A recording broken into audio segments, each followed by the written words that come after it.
大家好，我係魔法擂台嘅參賽者李浩峰啦。咁大家啱啱睇完都會有個疑問，點解會 cut 咗呢對白嘅？好多人都好等睇呢一段嘅。咁究竟發生咩事呢？我喺呢度講翻俾大家聽，因為我相信大家有知情權嘅。喺我當日錄影嘅時候，我係第3日錄影，我唔知點解會咁快播咗出嚟，而我係第一個參賽者。咁我去到嘅時候已經聽到阿 Eric 咧已經好囂張咁講咧，喺度同人哋講：我第一日啊已經鬧過參賽者啦，話你變啲嘢啊留翻嚟煲嘈啦。呢一句係佢自己親口講嘅。咁我覺得哇，你咁樣鬧人哋都有嘅。咁算啦。咁之後到我做嘅時候，好擔心俾佢哋話，你知佢哋個把口㗎啦嚇。咁喺我表演嘅時候咧，我留意住 Eric 同阿會長。咁當時佢哋兩個係冇認真睇我做，佢哋兩個係傾緊偈嘅。咁我覺得已經好唔尊重我㗎啦。咁到評語嘅時候咧，阿 Eric 一開頭係同電視一樣咧係讚我啦。咁然之後我就話咁我知道我老咗係點啦。咁阿森美都有幫手講句就係話咁你要好好地保養啦。咁喺講完呢句之後咧，佢就開始面色唔係咁好啦。咁佢就話你件衫啦唔適合做。咁啱嘅，我覺得我件衫唔適合做係啱嘅，因為我係覺得自己入唔到決賽，我想着件靚啲嘅衫嚟參加比賽咁樣嘅啫。咁所以我都冇出聲，直到發生一件事，就係我做銀仔魔術嘅時候咧，部 cam 錄得唔夠快，即係追唔到我嘅手，咁所以咧要補拍翻啲鏡頭。咁係個導演要求，唔係我要拍㗎。咁佢喺評語嗰度就係咁講啦，佢話你啲技術好有問題，要補拍咁多個鏡頭就知啦，嘥晒我哋評判嘅時間，我仲趕住翻屋企瞓覺㗎。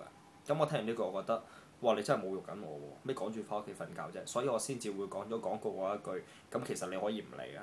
咁喺講完呢句之後咧，就發生咗一件疑似恐嚇嘅對話啦。阿 Eric 聽到我咁講完之後咧，佢係黑口一面即刻講：你係咪想消失啊？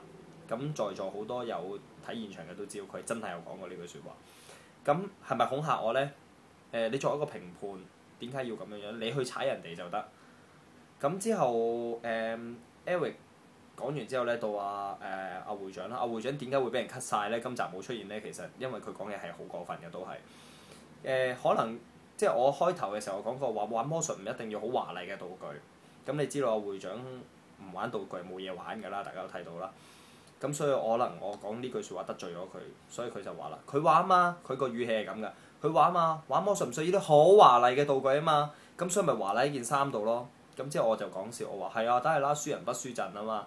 之後森美就話：哇，你講到好似漏打咁喎。之後阿會長話：我要幫佢平反啊。